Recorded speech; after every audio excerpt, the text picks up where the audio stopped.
Good morning and welcome to Enterprise Morning, reaching you from Enterprise Television. I am Henry. And I'm Jamal Corner. So we're starting your day off arrival with a look at the top stories making headlines today on the various newspapers. But of course, we would like you to be part of our community and have a say in what we say. We are at Enterprise TV News.com, and also like, comment, and follow us on all our social media platforms at Enterprise TV 7. With us today in the studios to do discuss and of course analyze all that we have with Barrister Van Sufeli, a barrister at law and public affairs analyst. Good morning. Good morning. Barrister. Thank you. And welcome. Good morning.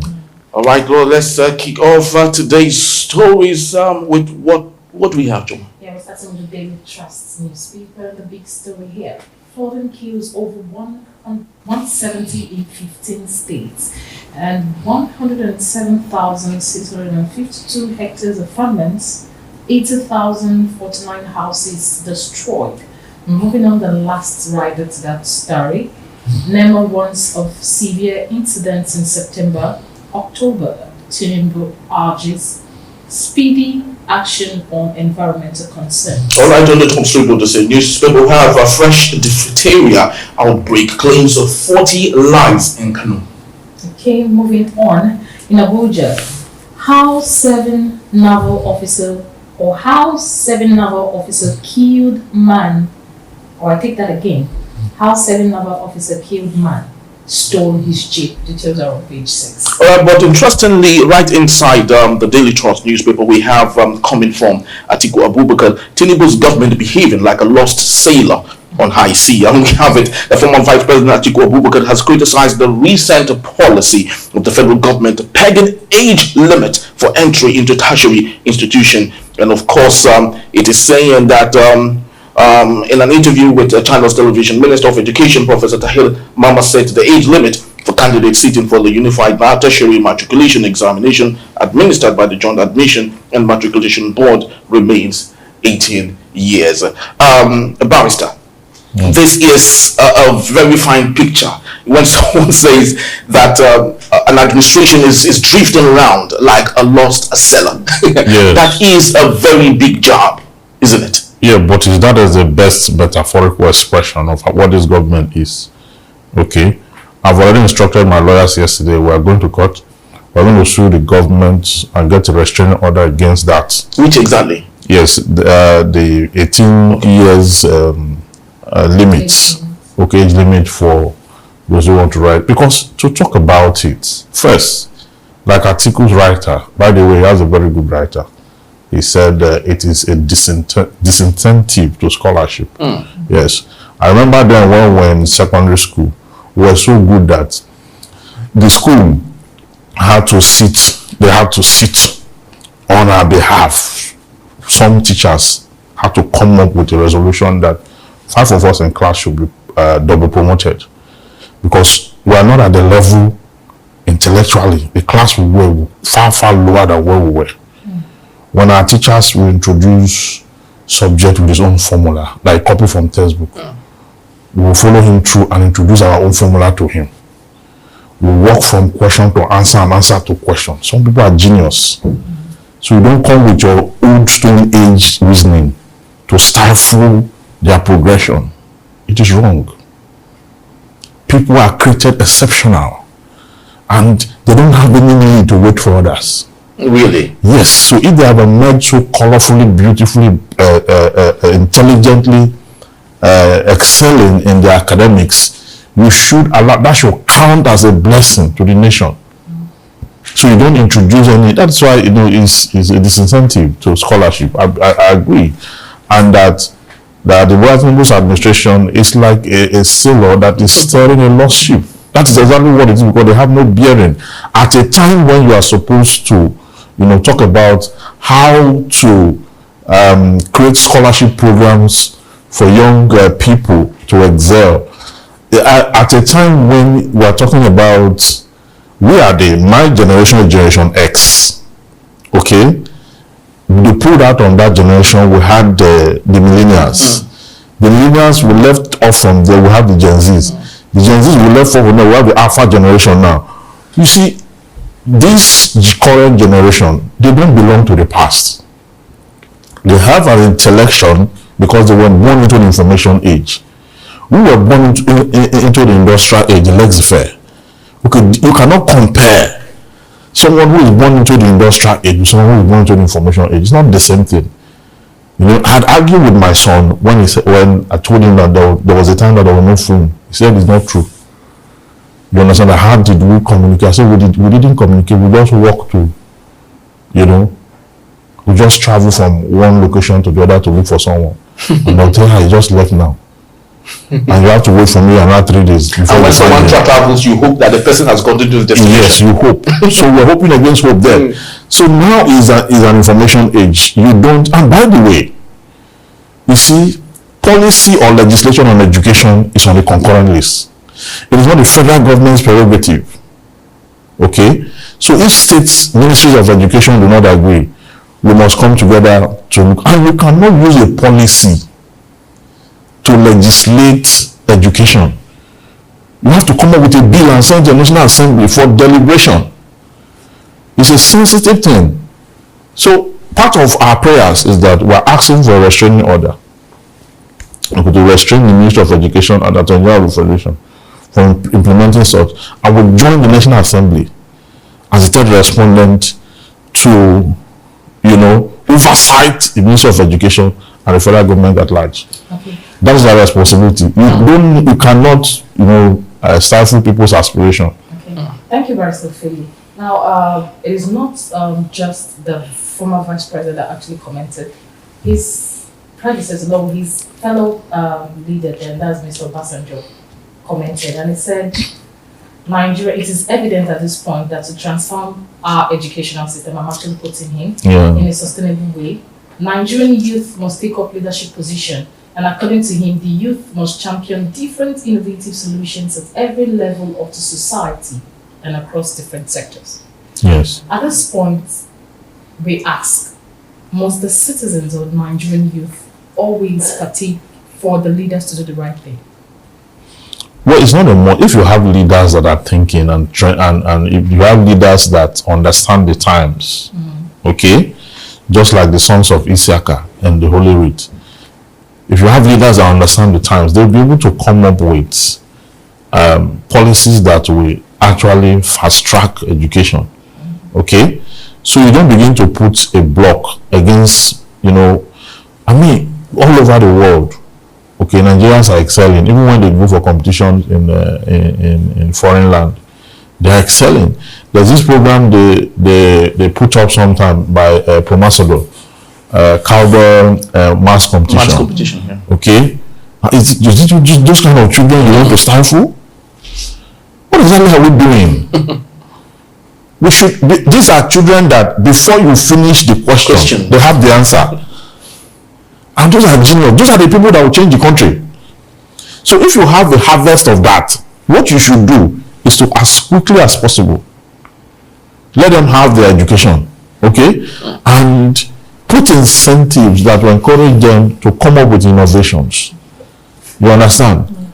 Yes, I have a niece that is about 17 years that is studying mathematics in the university. You understand? 17 years studying mathematics, questioning their lecturers on how the steps should be. These are people that are blessed. So if you have, that is why the Caucasians are different from us. If once they notice that the level of intellection has increased because of the times and the environment, what they will do is to find incentive around it, build incentive around it. Okay, to empower the children more. But we are saying stop, don't go further, wait. What would they be doing? Now, when they finish school at 16 or 16 or 15, what would they be doing from that 15 to, it's 3 years. Yeah. You understand? It's 3 years. So instead of you to say that until they become, what if I don't even said, I mean, that they should not start school until they are so age. That will even make sense. In which case, they don't have to stop them. You understand? They will just flow naturally from secondary school to the university. because they will have pegged an age where they should start. But I don't even think education should come with age or whatever it is. Aristotle says education is the ornament of prosperity and refuge in adversity. You understand? There's no other intellectual resource that is as empowering as education. That is the only thing that can take a child, a poor man's child, from nowhere to compete with a rich man's child from somewhere. Very true. So we should not in any way. What we should be talking about now is this is their school feeding program that they are doing, but they are not able to handle proper. They should go focus on that. The Ministry of Education should think about how to go, and vocational education. We should expand our educational phase. There are children who are gifted in technical issues. You don't have a place for them. You don't have a place for them. Instead of which you want to look for how to get it, you are asking people who are progressing to stop progressing. They should hold on.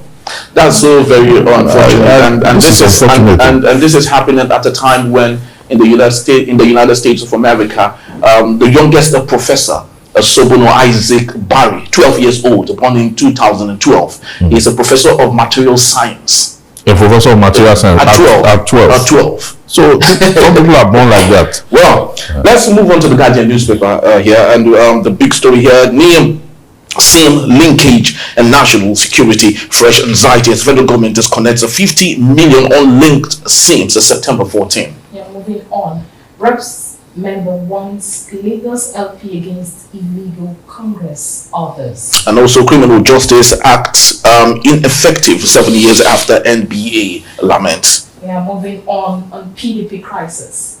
Body judge advises Atiku to contest presidency in 2031 at 85. All right, so let's get into this issue. I have two interesting stories. I don't know if we'll have enough time to do this, but let's start off with the Criminal Justice Act, ineffective 7 years after the NBA laments. We're still in the NBA, week, and this. I want you to tell us more.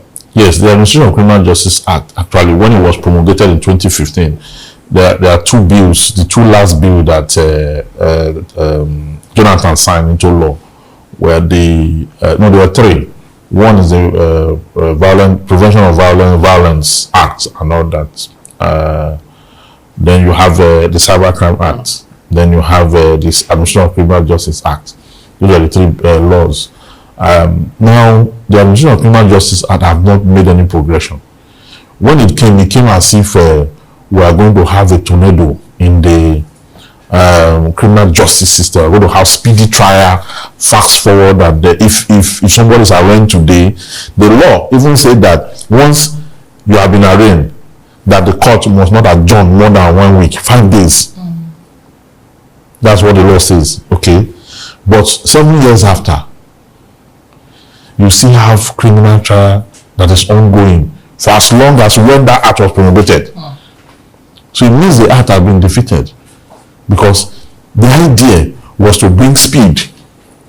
Okay, the only part where it succeeds is that they said that when you have a no case submission, or you have a preliminary objection, whatever it is, or you have interlocutory application. Interlocutory application means you are asking the court to do a particular thing aside the main case. Okay. Let's say somebody is charged for a murder. Okay, in the course of hearing, you bring an application. Okay, instead of you to file your defense after the prosecution has open his case and close, instead of you file your defense, instead of you to file maybe a defense, you now file a no case submission. A no case submission, you are saying the defendant actually have no case to answer. Okay, so the court will start to deliberate on that. Now the court will encourage you to file your defense in case your no case submission fail. Oh, okay. But now when you bring any interlocutory application within the suit, the court will not hear that interlocutory application. The court will hear everything when he wants to give judgment. To hear the judgment, everything you are bringing outside the main case, so that the court can dispense with it fast. That's the only part where it succeeded. But as to speedy trial, you still have cases so it has not succeeded. That is the truth.